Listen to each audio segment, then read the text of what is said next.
Everyone, आज के video में हम पढ़ने वाले हैं क्लास 8 का हिंदी चैप्टर 7 हम स्टार्ट कर रहे हैं। इस चैप्टर का नाम है ठेस। चैप्टर 7 और इस चैप्टर का नाम है ठेस। क्लास 8 हिंदी हम लोग आज पढ़ने वाले हैं। ठीक है, तो आज हम लोग इस चैप्टर को पढ़ेंगे, यानी कि इस चैप्टर को पढ़ के हम अच्छे से समझेंगे, फिर हम नेक्स्ट वीडियो में इस चैप्टर में दिए गए क्वेश्चंस को सॉल्व करेंगे। एंड दोस्तों, इस वीडियो के नीचे डिस्क्रिप्शन बॉक्स में मैंने क्लास 8 हिंदी का प्लेलिस्ट दे रखा है, तो आप वहाँ पे सारे वीडियोस देख सकते हैं। हिंदी के जितने भी वीडियोस अपलोड हुए हैं सारे वीडियोस प्लेलिस्ट में अवेलेबल हैं। तो चलिए इसी के साथ हम वीडियो स्टार्ट करते हैं एंड चैप्टर को हम लास्ट तक पढ़ने वाले हैं। तो ये वाला चैप्टर है चैप्टर 7, जिसका नाम है ठेस। एंड गाइस, हमने चैप्टर 6 तक सारा चैप्टर पढ़ लिया है एंड सबका हमने क्वेश्चंस भी सॉल्व कर लिया है। ठीक है, हमने चैप्टर 6 तक पढ़ लिया है। पिछला चैप्टर था बिहारी के दोहे, ये कविता है और ये इनके रचनाकार है बिहारी, तो ये भी हमने पढ़ लिया है। एंड आज के वीडियो में हम ठेस पढ़ने वाले हैं, जो कि एक कहानी है और जो फणीश्वर नाथ रेणु के द्वारा लिखी गई है। ठीक है, यानी कि ठेस कहानी के कहानीकार है फणीश्वर नाथ रेणु। तो सबसे पहले हम लोग देखेंगे कि ये कहानी है किस बारे में। तो यहाँ पर जो भी कहानी होता है या फिर जो भी कविता होती है वो किस बारे में है, उसका भी यहाँ पे दिया रहता है। ठीक है, जैसे कि यहाँ पे देखिए, लोक मन के मर्मज्ञ कलाकार फणीश्वर नाथ रेणु की ठेस कहानी में मिथिलांचल की लोक संस्कृति का प्रभावी वर्णन है। यह कहानी कलाकार के मन की विशिष्टताओं का धार्मिक वर्णन करती है। श्रम के प्रति सम्मान, श्रम यानी कि परिश्रम जिसको हम कहते हैं, रिश्तों की गहराई और मनुष्यता की पक्षधरता को समझने में पाठ का योगदान महत्वपूर्ण है। आंचलिक कहानी की खूबसूरती, घटना एवं संवेदना की दृष्टि से भी यह कहानी उल्लेखनीय है। तो इस कहानी में इसी सब के बारे में दिया गया है। देखिए, इस कहानी में जहाँ पर भी मुझे, मैं होगा, वो कहानीकार होंगे। ठीक है, जहाँ पर भी मैं होगा, मुझे होगा, तो वो वहाँ पे कहानीकार कह रहे होंगे अपने बारे में, यानी कि फणीश्वर नाथ रेणु ने ये कहानी लिखी है। तो यहाँ पे देखिए, जैसे मुझे याद है मेरी माँ जब सिंचन को बुलाने के लिए कहती, मैं पहले ही पूछ लेता भोग क्या क्या लगेगा। जैसे कि मुझे यहाँ पे है मुझे, मैं, तो ये कौन कह रहा है अपने बारे में? ये कह रहे हैं कहानीकार अपने बारे में। ठीक है, यानी कि फणीश्वर नाथ रेणु जी। तो ये जो कहानी है, इस कहानी में क्या है देखिए, परिश्रम के प्रति सम्मान की भावना, रिश्तों की गहराई और मनुष्यता की पक्षधरता का कहानी में योगदान है। और इसी सब चीजों के बारे में हम इस कहानी में पढ़ने वाले हैं। देखिए, सिरचन जो है एक व्यक्ति का नाम है। सिरचन एक व्यक्ति का नाम है। अभी जो हम लोग पढ़ने वाले हैं इसमें पूरे में सिरचन के बारे में ही दिया गया है। उसी के बारे में कहानीकार ने इसमें कहानी लिखी है, उसी के बारे में सारा वर्णन इस कहानी में किया गया है। वो किस प्रकार का व्यक्ति था, उसकी विचारधारा कैसी थी, रिश्तों के प्रति उसकी गहराई कैसी थी और लोग उसका कैसा सम्मान करते थे, वो लोगों का किस तरह से सम्मान करते थे, इसमें यही सारा चीज दिया गया है। तो चलिए हम लोग स्टार्ट करते हैं। देखिए, खेती बाड़ी के समय गांव के किसान सिरचन की गिनती नहीं करते। लोग उसको बेकार ही नहीं बेगार समझते हैं, इसलिए खेत खलियान की मजदूरी के लिए कोई नहीं बुलाने जाता है सिरचन को। क्या होगा उसको बुलाकर? दूसरे मजदूर खेत पहुंचकर 1/3 काम कर चुके होंगे, तब कहीं सिरचन राय हाथ में खुरपी डुलाता हुआ दिखाई पड़ेगा, पगडंडी पर तौल तौल कर पांव रखता हुआ। धीरे धीरे मुफ्त में मजदूरी देनी हो तो और बात है। ठीक है, तो ये सारा चीज जो है सिरचन के बारे में कहा गया है। सिरचन गांव का एक व्यक्ति है। तो सिरचन क्या काम करते थे, वो सारा चीज आपको इसी कहानी में पता चल जाएगा। देखिए, आज सिरचन को मुफ्तखोर, कामचोर या चट्टोर कह ले कोई। एक समय था जब उसकी मड़ैया के पास बड़े बड़े बाबू लोगों की सवारियां बंधी रहती थी। उसे लोग पूछते ही नहीं थे, उसकी खुशामद भी करते थे। अरे सिरचन भाई, अब तो तुम्हारे ही हाथ में यह कारीगरी रह गई है सारे इलाके में। एक दिन का समय निकाल कर चलो, कल बड़े भैया की चिट्ठी आई है शहर से। सिरचन से एक जोड़ा चिक बनवा कर भेज दो। अब देखिए, चिक एक नया शब्द है। चिक आपको समझ में नहीं आ रहा होगा कि चिक क्या होता है। देखिए, आप जब इस चैप्टर के लास्ट में देखेंगे, जहाँ पे शब्दार्थ दिया हुआ होता है, सारा चीज में दिया गया है। देखिए, चिक का मतलब होता है बांस की तीलियों से बना एक झीना पर्दा। ठीक है, मतलब बांस की तीलियों से बना हुआ एक पतला सा पर्दा होता है, जिसको हम कहते हैं चिक। तो उसी को यहाँ पर इस कहानी में चिक कहा गया है। समझ गए। देखिए पतीली, पतीली का मतलब होता है तांबे पीतल आदि का ऊंचे किनारे वाला गोलाकार बर्तन, ये पतीली हो गया। पनियाई, पनियाई मतलब ललचाई। झाल यानी कटुता या करवा। चिक, बांस की तिलियों से बना झीना पर्दा। नैनू, नैनू कहते हैं मक्खन को। शीतल पाटी, शीतल पाटी हो गया चिकनी और पतली चटाई। चिकनी और पतली चटाई को इस कहानी में शीतल पाटी कहा गया है। ठीक है, अब देखिए इसको हम लोग फिर से पढ़ते हैं। देखिए, आज सिरजन को मुफ्तखोर, कामचोर या चतुर कह ले कोई। एक समय था जबकि उसकी मड़ैया के पास बड़े बड़े बाबू लोगों की सवारियां बंधी रहती थी। उससे लोग पूछते ही नहीं थे, उसकी खुशामद भी करते थे। अरे सिरजन भाई, अब तो तुम्हारे ही हाथ में यह कारीगरी रह गई है सारे इलाके में। एक दिन का समय निकाल कर चलो, कल बड़े भैया की चिट्ठी आई है शहर से, सिरजन से एक जोड़ा चिक बनवाकर भेज दो। तो जो सिरजन नाम का जो व्यक्ति था वो क्या करते थे, वो यही सब बनाते थे, जैसे शीतल पाटी हो गया, चिक हो गया, ये सारा चीज वो बनाते थे। और भी कई सारी चीजें वो बनाते थे, लेकिन लोग उसके उनके कामों की वैल्यू नहीं करते थे। वो लोग सोचते थे ये सब अब बेकार की चीजें हैं, ये सब अब कौन बनवाता है।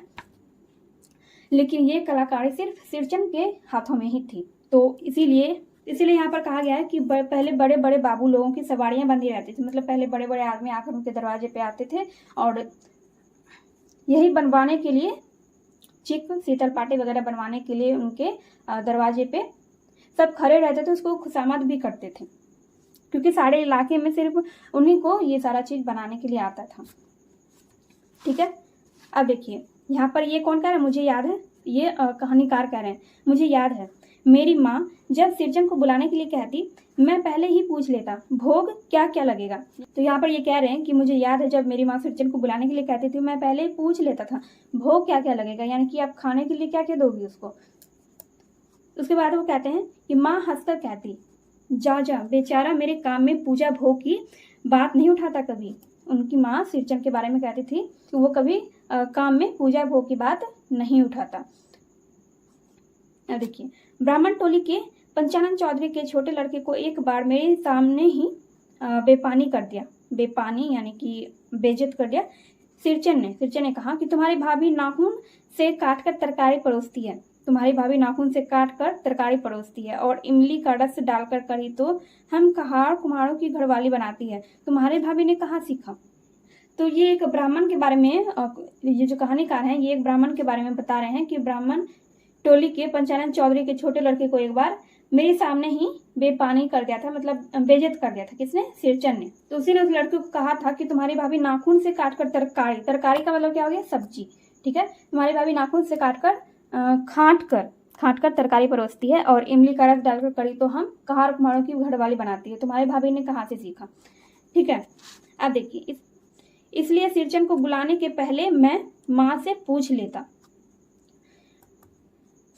देखिए, जो कहानीकार है उन्होंने देखा था कि सिरजन किस तरह से दूसरों की बेइज्जती कर देता था, इसीलिए वो कह रहे हैं कि मैं सिरजन को बुलाने से पहले ही माँ से पूछ लेता हूँ कि भोग क्या क्या लगेगा, मतलब आप उसको खाने के लिए क्या क्या दोगी। अब देखिए, सिरजन को देखते ही माँ हुल्लस कर कहती, आओ सिरजन, आज नेनू मथ रही थी तो तुम्हारी याद आई। घी की दाढ़ी, घी से जो दाढ़ी निकलती है, जो जला हुआ जो निकलता है उसी को कहते हैं घी की दाढ़ी, जिसको खखोरन भी कहा जाता है। तो घी की दाढ़ी के साथ चूड़ा तुमको बहुत पसंद है ना। और बड़ी बेटी ने ससुराल से संवाद भेजा है, उसकी ननद रूठी हुई है मोती की शीतल पाटी के लिए। शीतल पाटी यानी कि वही जो मैंने आपको बताया, पतली सी चटाई जो होती है उसी को शीतल पाटी कहा जाता है। तो देखिए सिरजन क्या कहता है, सिरजन अपनी पनियाई जीभ को संभाल कर हंसता। पनियाई जीभ यानी कि ललचाई जीभ, पनियाई यानी कि ललचाई यानी कि ललचाना। जब उसकी माँ ने कहा कि घी की डाली के साथ तुमको चूड़ा बहुत पसंद है ना, उसने जब पूछा तो सिरजन ललचा गया, मतलब उसको वो चीज़ बहुत पसंद था खाने में, तो इसीलिए सिरजन का मुंह ललचा गया खाने का नाम सुनकर। तो अब वो कहता है कि घी की सौंधी सुगंध सूंघ कर ही आ रहा हूँ भाभी, नहीं तो इस शादी ब्याह के मौसम में दम मारने की भी छुट्टी कहाँ मिलती है। देखिए, तो ये कौन कह रहा है, ये कह रहा है सिरजन। अब देखिए, सिरजन जाति का कारीगर है, एक एक मोती और पटेर को हाथ में लेकर बड़े जतन से उसकी कुच्ची बनाता, फिर कुच्चों को रंगने से लेकर सुतली सुलझाने में पूरा दिन समाप्त। काम करते समय उसकी तन्मयता में जरा भी बाधा पड़ी तो गेहूं सांप की तरफ फुफकार उठता। फिर किसी दूसरे से करवा लीजिए काम, सिरजन मुंह जोड़ है, काम चोर नहीं। मतलब ये जो कहानीकार है वो सिरचन के बारे में ऐसा बोल रहे हैं, ठीक है। वो सिरचन के बारे में उसकी तारीफ कर रहे हैं कि सिरचन जाति का कारीगर है, लेकिन अगर उसके काम में कोई बाधा डालता है तो वो गेहूं सांप की तरह फुफकार उठता है और फिर कहता है कि किसी दूसरे से काम करवा लीजिए। अब फिर कहानीकार सिरचन के बारे में कह रहे हैं, बिना मजदूरी के पेट भर भात पर काम करने वाला कारीगर, दूध में कोई मिठाई मिले ना मिले कोई बात नहीं, किंतु बात में जरा भी झाल वह बर्दाश्त नहीं कर सकता।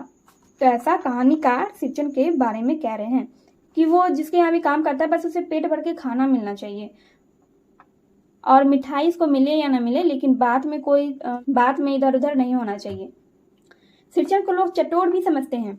तली बघाड़ी हुई तरकारी, दही की कढ़ी, मलाई वाला दूध, इन सब का प्रबंध पहले कर लो, तब सिरचन को बुलाओ। दूध हिलाता हुआ हाजिर हो जाएगा। खाने पीने में चिकनाई की कमी हुई कि काम की सारी चिकनाई खत्म। अधूरा रखकर उठ खड़ा होगा।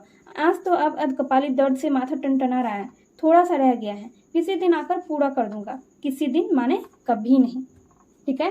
तो ये भी कहानीकार कह रहे हैं सिरचन के बारे में। सिरचन को लोग चटोर भी समझते हैं। उसको तली बघाड़ी हुई तरकारी यानी कि सब्जी, दही की कढ़ी, मलाई वाला दूध, ये सब बहुत पसंद है। अगर कोई इन सब चीज़ों का प्रबंध करने के बाद उसको काम करने के लिए बुलाता है तो वो तुरंत हाजिर हो जाता है, क्योंकि उसको ये सारी चीज़ें खाने में बहुत पसंद है। और जहाँ पर उसको ये सारी चीज़ें खाने को मिलेगी वो वहाँ पर अच्छे से काम करेगा और बहुत ही बढ़िया काम करेगा। और जहाँ पर ये सारी चीज़ें उसको खाने की नहीं मिलेगी, तली बघाड़ी हुई चीज़ें जहाँ पर नहीं मिलेगी, वो वहाँ पर ठीक से काम नहीं करता है और कह देता है कि किसी दिन आकर काम पूरा कर दूंगा, लेकिन वो फिर कभी नहीं आता है काम करने, ठीक है। अब देखिए, मोथे घास और पटेर की रंगीन शीतल पाटी, बांस तिलियों की झिलमिलाती चिप, सतरंग डोर के मोड़े, भूसी चुन्नी रखने के लिए मूंज की रस्सी के बड़े बड़े जाले, हलवाहों के लिए ताल के सूखे पत्तों की छतरी टोपी तथा इसी तरह के बहुत से काम हैं जिन्हें सिरचन के सिवा गांव में और कोई नहीं जानता। यह दूसरी बात है कि अब गांव में ऐसे कामों को बेकाम का काम समझते हैं लोग। बेकाम का काम जिसकी मजदूरी में अनाज या पैसे देने की कोई जरूरत नहीं, पेट भर खिला दो, काम पूरा होने पर एक आध पुराना धुराना कपड़ा देकर विदा कर दो, वह कुछ भी नहीं बोलेगा, ठीक है। तो यहाँ पर ये आपको दर्शाया गया कि सिरचन क्या क्या काम करता था, उसको क्या क्या बनाने के लिए आता था, ठीक है।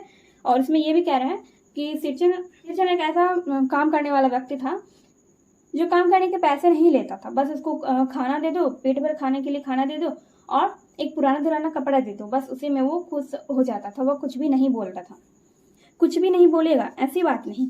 सिरचन को बुलाने वाले जानते हैं सिरचन बात करने में भी कारीगर है। महाजन टोले के भज्जू महाजन की बेटी सिरचन की बात सुनकर तिलमिला उठी थी। ठहरो, मैं माँ से जाकर कहती हूँ इतनी बड़ी बात। तो ये बात सिरचन कहता है भज्जू महाजन की बेटी से, ठीक है।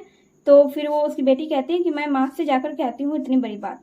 फिर सिरचन कहता है कि बड़ी बात ही है बिटिया, बड़े लोगों की बात ही बड़ी होती है, नहीं तो दो पटेर की पार्टियों का काम सिर्फ खसरी सत्तू खिलाकर कोई करवाए भला, यह तुम्हारी माँ ही कर सकती है बबूनी। सिरचन ने मुस्कुराकर जवाब दिया था, ठीक है। अब देखिए, अब यहाँ पर कहानीकार कह रहे हैं कि उस बार मेरी सबसे छोटी बहन की विदाई होने वाली थी। पहली बार ससुराल जा रही थी। मानू उनकी बहन का नाम है, ठीक है। जो कहानीकार है उनकी सबसे छोटी बहन का नाम है मानू, जिनकी शादी हुई थी।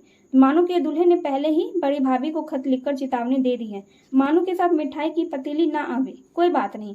3 जोड़ी फैशनेबल चिक और पटेर की 2 शीतल पार्टियों के बिना आएगी मानू तो। फिर भाभी ने हंसकर कहा, बैरंग वापस। इसलिए 1 सप्ताह पहले से ही सिरचन को बुलाकर काम पर तैनात करवा दिया था माँ ने। देख सिरचन, इस बार नई धोती दूंगी, असली मोहर छाप वाली धोती। मन लगाकर ऐसा काम करो कि देखने वाले देखते ही रह जाए, ठीक है। तो उनकी जो बहन थी, जो ससुराल जाने वाली थी, उनके पति ने पहले ही कह दिया था कि मानो मिठाई लावे ना लावे, लेकिन चिक और शीतल पार्टी लेकर ही आनी चाहिए। तो उसी के बाद पे मानू की भाभी कहती है मानू के पति से,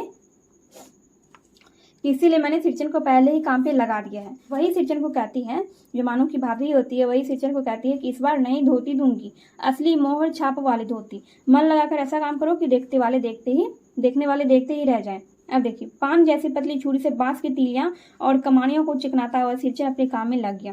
रंगीन सुतलियों में झब्बे डालकर वह चिक बुनने बैठा। 1.5 हाथ की बुनाई देखकर ही लोग समझ गए थे कि इस बार एकदम नए फैशन की चीज बन रही है, जो पहले कभी नहीं बनी। मंझली भाभी से ना रहा गया, ठीक है। मानो जो थी उसकी एक और भाभी थी मंजली भाभी से नहीं रहा गया। पर्दे की आड़ से ही बोली, पहले ऐसा जानती कि मोहर छाप वाली धोती देने से ही अच्छी चीज बनती है तो भैया को खबर भेज देती। ठीक है, तो वो ऐसा सिरचन को कह रही है उसकी मंजली भाभी। तो सिरचन कहता है, काम में व्यस्त सिरचन के कानों में बात पड़ गई। बोला, मोहर छाप वाली धोती के साथ रेशमी कुर्ता देने पर भी ऐसी चीज नहीं बनती बहुरिया। मानो दीदी काकी की सबसे छोटी बेटी है, मानो दीदी का दूल्हा अफसर आदमी है। मंजली भाभी का मुंह लटक गया। ठीक है, जब उसने सिरचन ने ऐसा कहा तो मंजली भाभी जो थी उसका मुंह लटक गया, मतलब वो गुस्सा हो गई। मेरी चाची ने फुसफुसाकर कहा, किससे बात करती है बहू, मोहर छाप वाली धोती नहीं, मूंगिया लड्डू। बेटी की विदाई के समय रोज मिठाई जो खाने को मिलेगी, देखती है ना। तो फिर उसके साथ उसको ये बोलकर अंदर बुला लेती है। अब देखिए, दूसरे दिन चिक की पहली पाती में 7 तारे जगमगा उठे, 7 रंग के, 7 भैया तारा। सिरचन जब काम में मग्न रहता है तो उसका जीभ जरा बाहर निकल आती है होठ पर। अपने काम में मग्न सिरचन को खाने पीने की सुध ही नहीं रहती। चिक में सूतली के फंदे डालकर उसने पास पड़ी सूप पर निगाह डाली। चियोरा के गुड़ का एक सूखा ढेला। मैंने लक्ष्य किया, सिरचन की नाक के पास 2 रेखाएं उभर आई और दौड़कर माँ के पास गया। माँ, आज सिरचन को कलेवा किसने दिया? सिर्फ चियोरा और गुड़। तो सिरचन को खाने के लिए था चियोरा और गुड़। अब देखिए, माँ रसोई घर के अंदर पकवान आदि बनाने में व्यस्त थी। बोली, मैं अकेली कहाँ कहाँ क्या क्या देखूं। अरे मंजली, सिरचन को बूंदिया क्यों नहीं दे देती? तो सिरचन बोलता है कि बूंदिया मैं नहीं खाता काकी। सिरचन के मुंह में चियोरा भरा हुआ था। गुड़ का ढेला सूप में एक किनारे पर पड़ा रहा, अछूता। माँ की बोली सुनते ही मंजली भाभी की भौहें तन गई। मुट्ठी भर बूंदिया सूप में फेंक कर चली गई। तो जब उसकी सास ने कहा, मंजली बहू को जब उसकी सास ने कहा कि उसको बूंदिया भी दे दो, तो वो मुट्ठी भर बूंदिया उसके सामने सूप में फेंक कर चली जाती है। सिरचन ने पानी पीकर कहा, मंजली बहू रानी, आपके मैके से आई हुई मिठाई भी इसी तरह हाथ खोलकर बांटती हैं क्या? जब वो फेंक कर जाती है बूंदिया, तो इसीलिए सिरचन कहता है, पानी पीने के बाद कहता है बहू रानी को, मंजली बहू रानी, क्या आप अपने मैके से आई हुई मिठाई भी इसी तरह हाथ खोल कर बांटती हो क्या?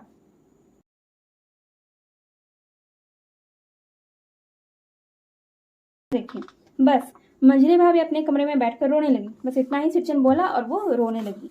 चाची ने माँ के पास जाकर कहा, छोटी जाति के आदमी का मुंह भी छोटा होता है, मुंह लगाने से सिर पर चढ़ेगा ही। किसी के नैहर ससुराल की बातें क्यों करेगा वह? तो इस तरह की बातें वो लोग करने लगे सिरचन के बारे में। जब सिरचन ने जवाब दिया तो मंजली भाभी माँ की दुलारी बहू है। माँ तमक कर बाहर आई। सिरचन, तुम काम करने आई हो, अपना काम करो, बहुओं से बदकुट्टी करने की क्या जरूरत? जिस चीज की जरूरत हो मुझसे कहो। सिरचन का मुंह लाल हो गया, उसने कोई जवाब नहीं दिया। बांस में टंगे हुए अधूरे चिक में फंदे डालने लगा, मतलब वो काम छोड़कर जाने लगा था। अब देखिए आगे क्या होता है। मानो पांस जाकर बाहर बैठक खाने में भेज रही थी। चुपके से एक पान बीरा सिरचन को देती हुई बोली। इधर उधर देखकर, सिरचन दादा, काम काज का घर, 5 तरह के लोग 5 किस्म की बातें करेंगे, तुम किसी की बात पर कान मत दो यानी कि ध्यान मत दो। सिरचन ने मुस्कुराकर पान का बीरा मुंह में लिया। चाची अपने कमरे से निकल रही थी। सिरचन को पान खाते देखकर अवाक हो गई। सिरचन ने चाची को अपने ओर अचरज से घूरते हुए कहा, छोटी चाची, जरा अपनी डिबिया का गमकौवा जर्दा तो खिलाना, बहुत दिन हुए। तो वो चाची से कहता है सिरचन कि गमकौवा जर्दा तो खिलाना जरा, बहुत दिन हो गए। अब देखिए, चाची कई कारणों से जली भुनी रहती थी सिरचन से। गुस्सा उतारने का ऐसा मौका फिर नहीं मिलता। जब उसने गमकौवा जर्दा चाची से मांगा, चाची वैसे ही सिरचन से चिढ़ी हुई रहती थी, जली भुनी हुई रहती थी। तो उसने सोचा कि इसी बार मैं उस पर सारा गुस्सा निकाल देती हूँ। अब देखिए वो क्या बोलती हैं, झनकती हुई बोली, मस्खरी करता है, तुम्हारी बढ़ी हुई जीभ में आग लगी, घर में भी पान और गमकौवा जर्दा खाते हो, चटोर कहीं के। मेरा कलेजा धड़क उठा। ठीक है, कहानीकार ने ये सब सुन लिया। तो बस सिरचन की उंगलियों में सुतली के फंदे पड़ गए। मानो कुछ देर तक वह चुपचाप बैठा पान को मुंह में घुलाता रहा। फिर अचानक उठकर पिछवाड़े थूक आया। अपनी छुरी हंसिया वगैरह समेट संभाल कर झोले में रखा, टंगी हुई अधूरी चिक पर एक निगाह डाली और हनहनाता हुआ आंगन से बाहर निकल गया। बस इसी बात पे वो तुरंत काम छोड़कर आंगन से बाहर चला गया। चाची बड़बड़ाई, अरे बाप रे बाप, इतनी तेजी, कोई मुफ्त में तो काम नहीं करता। 8 रुपये में मोहर छाप वाली धोती आती है। इस मुंह झौंसे के ना मुंह में लगाम है ना आंख में सील। पैसा खर्च करने पर सैकड़ों चिक्की मिलेंगी। बातर टोली की औरतें सिर पर गट्ठर लेकर गली गली मारी फिरती है। जब उसकी चाची ने सिरचन से अच्छे से बात नहीं किया, डांट कर बात किया, तो उसने सिरचन ने काम छोड़कर वो चला गया। तो उसी पे उसकी चाची बड़बड़ा के कहती है कि अरे बाप रे, इतनी तेजी, कोई मुफ्त में काम वो नहीं कर रहा है। और बातर टोली की औरतें सिर पर गट्ठर लिए गली गली मारी फिरती है ऐसी चिक के लिए। ठीक है, आप देखिए, मानू नहीं बोली, मानू जो कहानीकार की बहन है, मानू नहीं बोली, चुपचाप अधूरी चीख को देखती रही। सातों तारे मंद पड़ गए। माँ बोली, जाने दो बेटी, ये छोटा मत कर मानू, मेले से खरीद कर भेज दूंगी। तो मानू की जो माँ थी उन्होंने कहा कि जी छोटा मत कर मानू, मेले से खरीद कर भेज दूंगी। ठीक है, जो उसको चाहिए था, जो कि सिरचन बना रहा था, उसने तो अधूरा छोड़कर वो चला गया। तो उसी पे उसकी माँ कहती है कि दिल छोटा मत कर, मेले से खरीद कर मैं भेज दूंगी। अब देखिए, मानू को याद आई विवाह में सिरचन के हाथ की शीतल पार्टी दी थी माँ ने। ससुराल वाले ने न जाने कितनी बार खोलकर दिखाया था पटना और कलकत्ता के मेहमानों को। वह उठकर बड़े भाभी के कमरे में चली गई। जब अधूरा चीख छोड़कर सिरचन चला गया तो मानू बहुत दुखी हो गई। उसको याद आ रहा था कि जब सिरचन ने शीतल पार्टी दिया था शादी में, तो ससुराल वालों ने उसको बहुत बार खोलकर पटना और कलकत्ता के मेहमानों को दिखाया था। ठीक है, उसके बाद वो उठकर बड़े भाभी के कमरे में चली गई। अब देखिए, मैं सिरचन को मनाने गया, यानी कहानीकार जो है वो सिरचन को मनाने गए। वो कहते हैं कि मैं सिरचन को मनाने गया, देखा एक फटी हुई शीतल पार्टी पर लेट कर वह कुछ सोच रहा है। मुझे देखते ही बोला, बबुआ जी अब नहीं, कान पकड़ता हूँ, अब नहीं, मोहर छाप वाली धोती लेकर क्या करूँगा, कौन पहनेगा। ससुरी खुद मरी, बेटी बेटियों को भी ले गई अपने साथ। बबुआ जी, मेरी घरवाली जिंदा रहती तो मैं ऐसी दुर्दशा भोगता।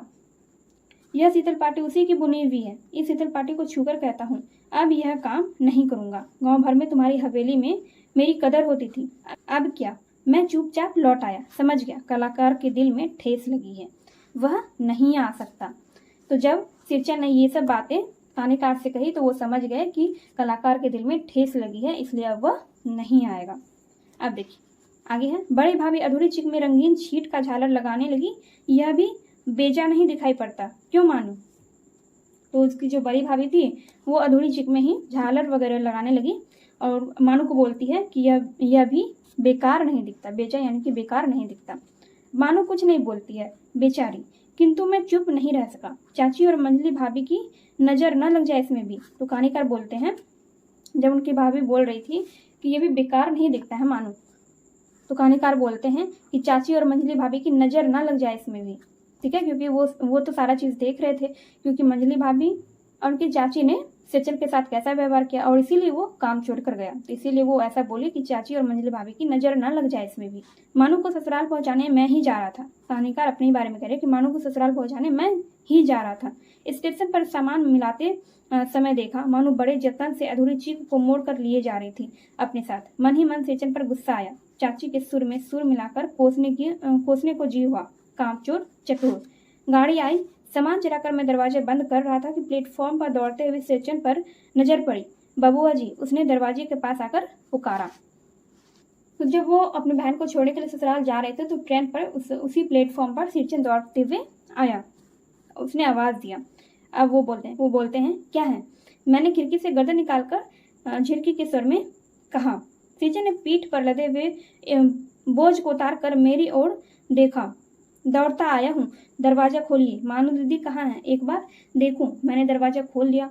सिरचन दादा, मानू इतना ही बोल सकी। मानू बोली सिरचन दादा जब वो सिरचन जो है उससे मिलने के लिए रेलवे स्टेशन पर आया। इसलिए आया था। देखिए, खिड़की के पास खड़े होकर सिरचन ने हकलाते हुए कहा, यह मेरी ओर से है सब चीजें दीदी, शीतल पाटी, चिक और एक जोड़ी आसनी कुश की। गाड़ी चल पड़ी। तो वही सारा सामान देने के लिए मानू को वो स्टेशन पर आया था। मानू मोहर छाप वाली धोती का दाम निकाल कर देने लगी। सिरचन ने जीभ से दांत काट कर दोनों हाथ जोड़ लिए। मतलब सिरचन ने मोहर छाप वाली धोती लेने से मना कर दिया। मानो फूट फूट कर रो रही थी। मैं बंडल को खोलकर देखने लगा। ऐसी कारीगरी, ऐसी बारीकी, रंगीन सुतलियों के फंदों का ऐसा काम पहली बार देख रहा था। तो जब सिरचन ने मानू को वो सारा सामान दिया तो मानू फूट फूट कर रोने लगी। और कहानीकार ने वो सब सामान जो है खोलकर देखा और उनको बहुत आश्चर्य हुआ इस तरह की कारीगरी देखकर। ठीक है, तो यहाँ पर लिखा हुआ है फणीश्वर नाथ रेणु। इसके कहानीकार है फणीश्वर नाथ रेणु, जैसा कि मैंने आपको पहले भी कहा था। और यहाँ पर जो शब्दार्थ दिए गए हैं उसको आप लोग याद कर लीजिएगा। और इसमें जो भी क्वेश्चंस दिए गए हैं इस क्वेश्चंस को हम लोग नेक्स्ट वीडियो में देखेंगे। इन गाइस, अगर ये कहानी आपको समझ में आई और कहानी अच्छा लगा तो वीडियो को लाइक कर दीजिएगा। चैनल पर पहली बार आए हैं तो चैनल को सब्सक्राइब करना मत भूलिएगा। चलिए, मैं मिलती हूँ अब नेक्स्ट वीडियो में।